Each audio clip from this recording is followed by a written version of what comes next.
వెతలు తీరును, కృపలు దొరుకును, సాటి లేనిది యేసుని నామం. యేసునామమే మధురం, మదిలో తలచిన ధన్యం. యేసునామమే మధురం. ప్రభువు నందు ప్రియ దేవుని బిడ్డలారా, నేటి వాక్య ధ్యాన సహకారము పెదపాడు గ్రామము నుండి ఒక విశ్వాసి గారి కుటుంబం సహకారం ఇస్తున్నారు. దేవుడు ఈ కుటుంబాన్ని దీవించి ఆశీర్వదించాలని ప్రార్థన చేద్దాము.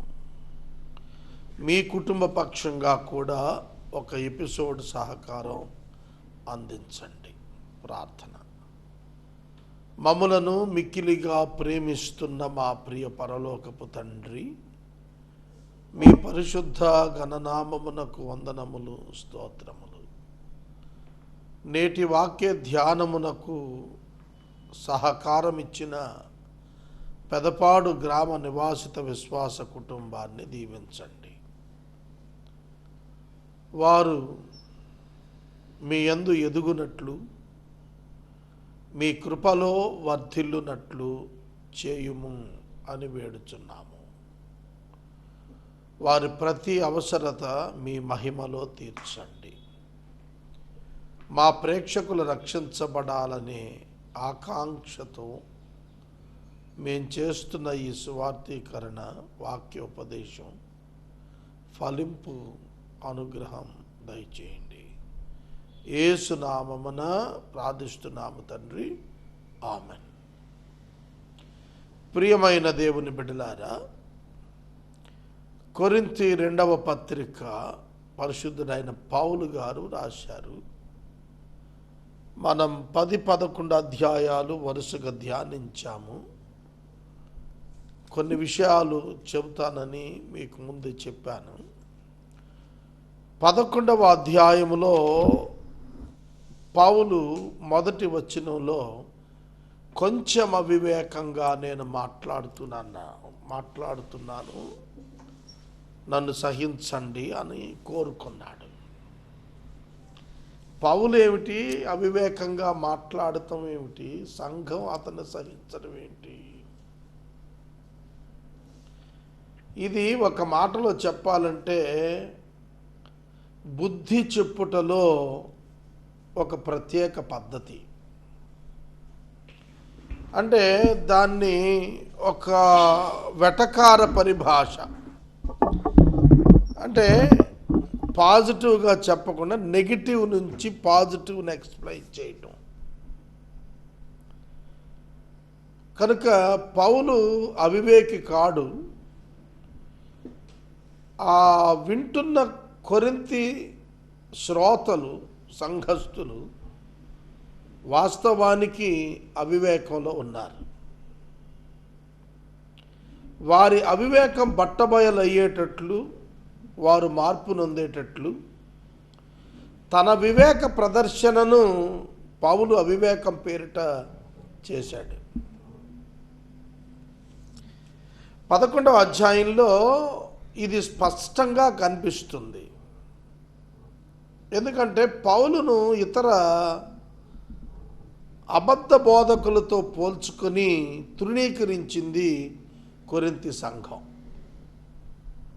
విస్మరించింది, విలువ ఇవ్వలేదు, లోబడలేదు. కానీ కొరింథీలో రకరకాలైనటువంటి అభ్యాసాలు వచ్చేసాయి. వాటిని గురించి పౌలు తెలుసుకున్నాడు. తాను పొందిన సమాచారంతో ఈ 2వ లేఖలో రెక్టిఫికేషన్ కొరకు రాస్తున్నాడు, సరిచేయటం కొరకు రాస్తున్నాడు అన్నమాట.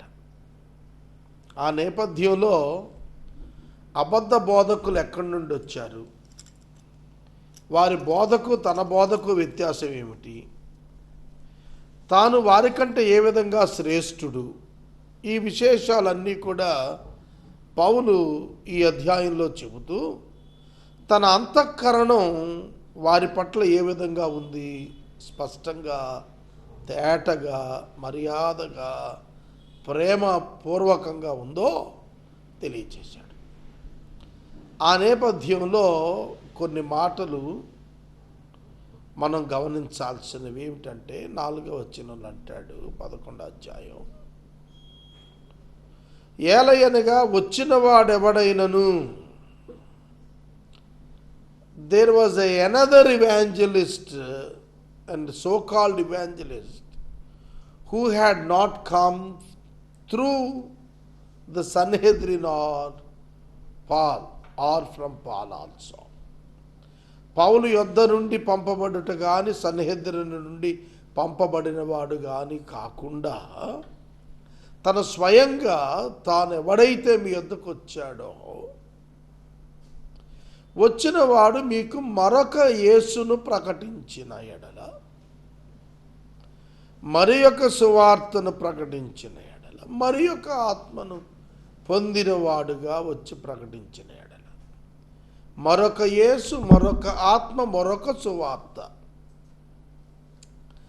Different Jesus, different spirit and the different gospel, another gospel, another Jesus, another spirit. ఏదైతే పౌలు బోధించాడో ఆ యేసును కాక మరొక యేసును, ఏ ఆత్మను గూర్చి పౌలు నేర్పించాడో ఆ ఆత్మ కాక వేరొక ఆత్మను, ఏ సువార్తనైతే పౌలు బోధించాడో ఆ సువార్తను కాక భిన్నమైన వేరొక సువార్తను కొరింథీ సంఘానికి మరొకడెవడో తీసుకొచ్చాడు, వాడిని అంగీకరించారు.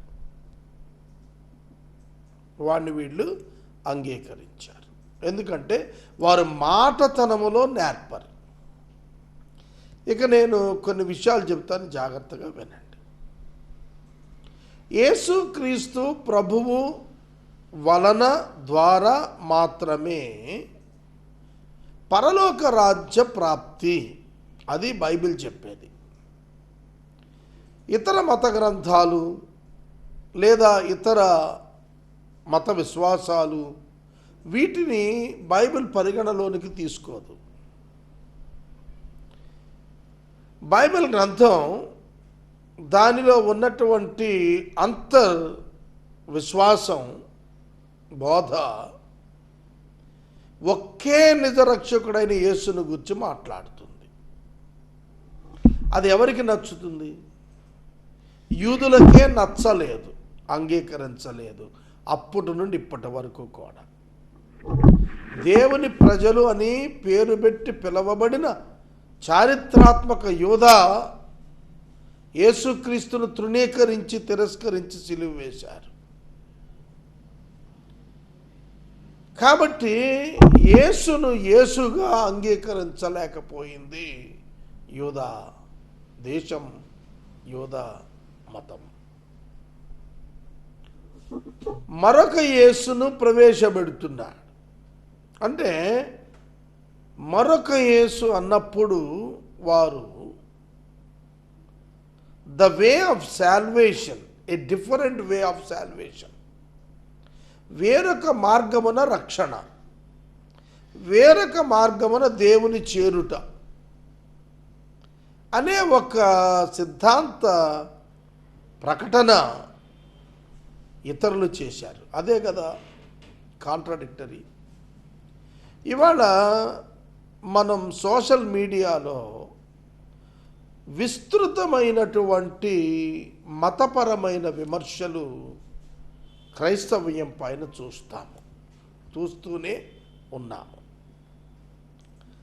దానికి ప్రతిస్పందనగా క్రైస్తవులు పేరట కొందరిస్తున్న స్పందనలు కూడా చూస్తున్నాము. మ్యాక్సిమం ఆ రెండూ కూడా అన్బిబ్లికల్ ప్యాటర్న్స్లోనే ఉన్నవి.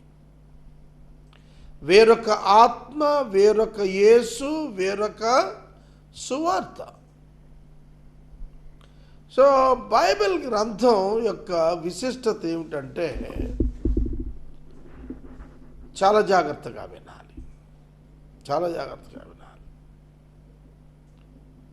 మారు మనస్సును గూర్చినటువంటిది, రక్షణను గూర్చినటువంటిది ఒకటండి. ప్రశ్నించు వానికి ఓపికతో జవాబిచ్చటం వరకు మాత్రమే ఆమోదమైనది. ఇక further more than that any kind of criticism Bible ఒప్పుకోదు. బైబిల్ గ్రంథాన్ని, బైబిల్లోని దేవుణ్ణి, యేసుక్రీస్తును తృణీకరించి బోధిస్తున్న వానికి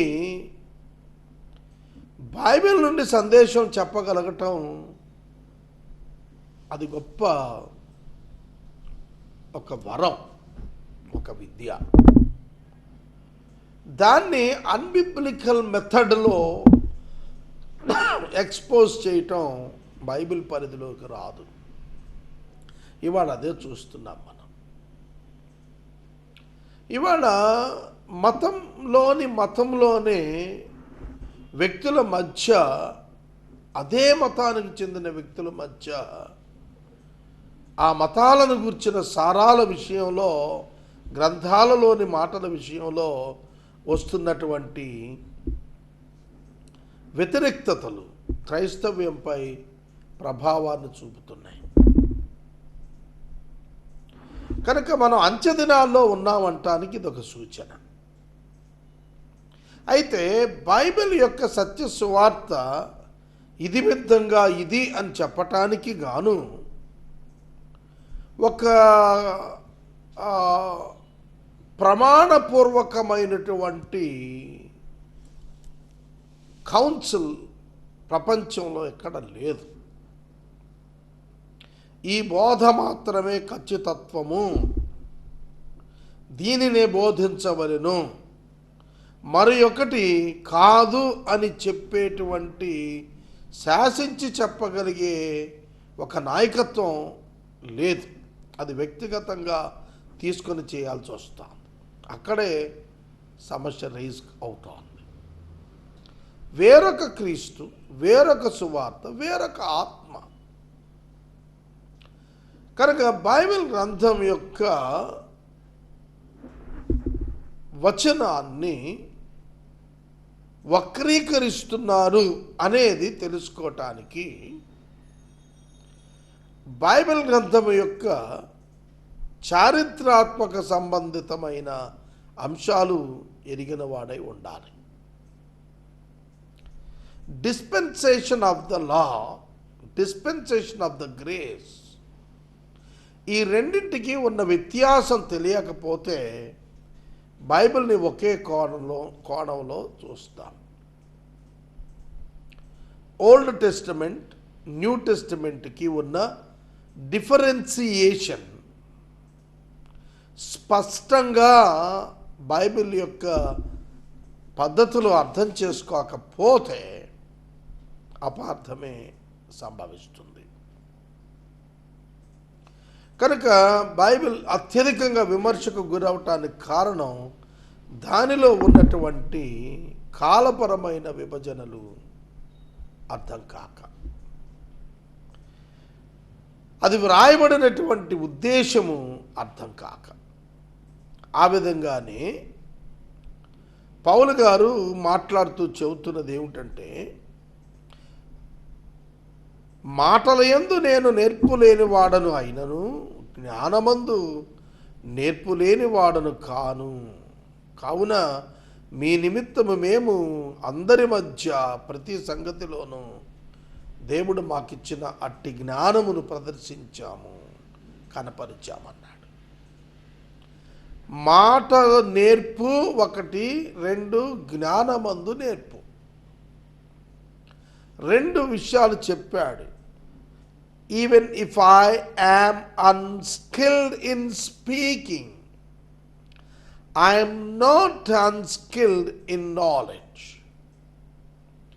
నేను జ్ఞానంలో నేర్పు లేనివాడిని కాదు, మాట్లాడటంలో, కన్విన్స్ చేయటంలో ఒకవేళ నేను స్కిల్ లేనివాడినేమో, నిపుణత లేనివాడినేమో. I agree.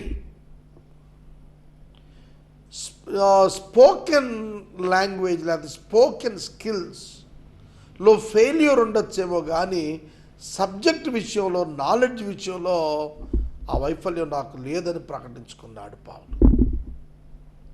ఇప్పుడు క్రిస్టియన్ రిలీజియన్లో జరుగుతుంది ఏంటంటే మాట జ్ఞానంలోనే కొట్టుకుపోతున్నారు. మాట జ్ఞానం, మాట యొక్క నేర్పు, మాట్లాడుటలో నేర్పు, spoken language skills, attracting the people with the speeches, వాటితో వెళ్ళిపోతున్నారు తప్ప managing the things with the skills, but not with the subject and the knowledge. ఒక ప్రశ్నకు జవాబు చెప్పగలిగేటువంటి జ్ఞాన సంపద లేకపోయినా క్రైస్తవ్యాన్ని కొనసాగించేటువంటి తీయని మాటలతో కూడినవి కొనసాగిస్తున్నారు.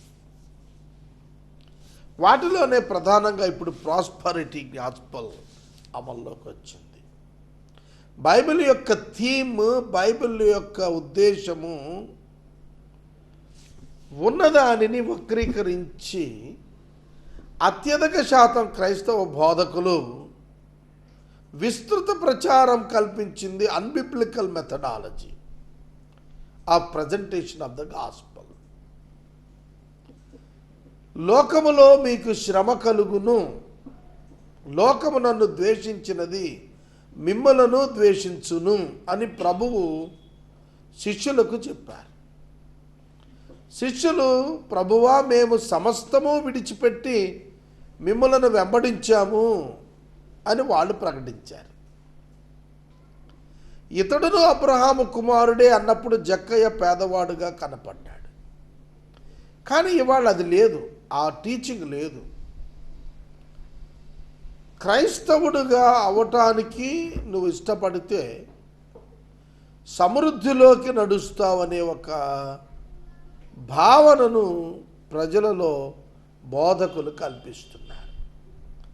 If you pay the money you will receive the gift from God, miracle from God immediately with in days అని ప్రాచుర్యం కల్పించారు.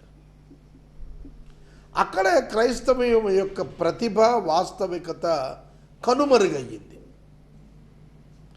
ఈ లేటెస్ట్ ప్రజెంట్ జనరేషన్కి ఏం తెలుసు క్రైస్తవ్యం గురించి అనే ప్రశ్న అడిగితే యాంటీ సిస్టమ్ తెలుసుకున్నారు తప్ప రియాలిటీ ఆఫ్ ది సిస్టమ్ తెలుసుకోలేకపోయారు. అట్టి రోల్ మోడల్స్లో ఉన్నటువంటి సర్వెంట్స్ ఆఫ్ గాడ్ పబ్లిక్లోకి అందుబాటులోనికి రాకుండా వెళ్ళారు. అదే పౌలు గారు చెబుతున్నాడు, నేను మాట యందు నేర్పరితనం లేనివాడిని అయ్యుండొచ్చు కానీ జ్ఞానమందు నేర్పరితనం లేనివాడిని కాదు అని అన్నాడు. ఇవాళ అత్యధిక శాతం డాక్ట్రిన్స్, బైబిల్ డాక్ట్రిన్స్ అత్యధిక శాతం సేవకులకు తెలియదు.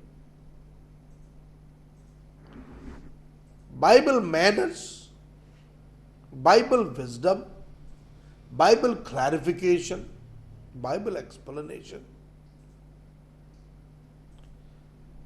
థియాలజీ ఆఫ్ ద బైబిల్, ఇవి ఎరుగక సంఘ కాపరులు అనేక సంఘాలు కొనసాగిస్తున్నారు. ఒక బేసిక్ అండర్స్టాండింగ్ కూడా లేనివారు ఇవాళ అతి అద్భుతమైన సేవలో రాణిస్తున్న వారుగా పేరుగాంచుతున్నారు. కనుక మనం ఎప్పుడు కూడా అర్థం చేసుకోవాల్సింది ఏమిటంటే సేవకుడు అంటే ఎట్లుంటాడు బైబిల్లో. పౌలు నిజమైన సేవకుడు, పేతురు నిజమైన సేవకుడు. వాళ్ళు ఎట్లున్నారు? సువార్తను ఉచితంగా ప్రకటిస్తూ తమను తగ్గించుకున్నారు. మరి ఇవాళ సువార్తను డబ్బుకు ప్రకటిస్తున్నారు. ఈ సేవకుడిని మీటింగ్కి తీసుకురావాలి అంటే ఇన్ని లక్షలు ఇవ్వాలా, ఇన్ని వేలు ఇవ్వాలా? ఎంత హీనమండి అది. తర్వాత వారిని ఘనపరచాలా, మల్టీ కలర్ పోస్టర్ వేస్తేనే మీటింగ్, టీవీ యాడ్లు ఇస్తేనే మీటింగ్, కలర్ పాంప్లెట్స్ ఇస్తేనే మీటింగ్, విస్తృత ప్రచారం కల్పిస్తేనే మీటింగ్కి వస్తాడు, లేకపోతే రాడు. ఆయన మాట్లాడే ఆ గంట, అందులో తన గురించి చెప్పుకునే గొప్ప పోను వాక్యానికి ఉండే నిమిషాల టైంకి లక్షల రూపాయలు వెచ్చింపజేసి ప్రచారం వ్యక్తిగతంగా కల్పించుకుంటారు. ఇది అభ్యాసం అయిపోయింది. దీన్ని ఎక్కడ నిలుపుదల చేయాలా? ఎక్కడ నిలుపుదల చేయాలి? వాళ్ళ క్రైస్తవ వేదికలు మీరు చూస్తే మీకు అర్థమవుతుంది ఎవరు ఎవరిని హెచ్చిస్తున్నారు. మమ్మును మేము తగ్గించుకుంటూ మిమ్మును హెచ్చిస్తున్నాం అన్నాడు పౌలు. కానీ ఇప్పుడు ప్రజలను తగ్గిస్తూ తమను తాము హెచ్చించుకుంటున్నారు నేటి కిరాయి బోధకులు. కిరాయి బోధకులు